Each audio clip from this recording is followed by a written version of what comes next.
কোলাঘাটমুখী গাড়ি, সেটি ডিভাইডার টপকে এসে আমাদের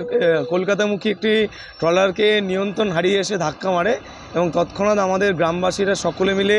এসে সেই কোলাঘাটমুখী ড্রাইভারটিকে রেস্কিউ করে এবং বাগনান থানা পুলিশ প্রশাসনকে জানাতে ওরা তড়িঘড়ি এসে আমাদের ওই ড্রাইভারটিকে হসপিটালাইজ করার ব্যবস্থা করেন এবং সকল গ্রামবাসীদের তৎপরতায় এবং পুলিশ প্রশাসনের সাহায্যে আমরা ওনাদের ড্রাইভারকে আমরা সুস্থ রাখতে পেরেছি এবং এই গাড়িটিকে আমরা ঠিক করে রেস্কিউ করাতে পেরেছি।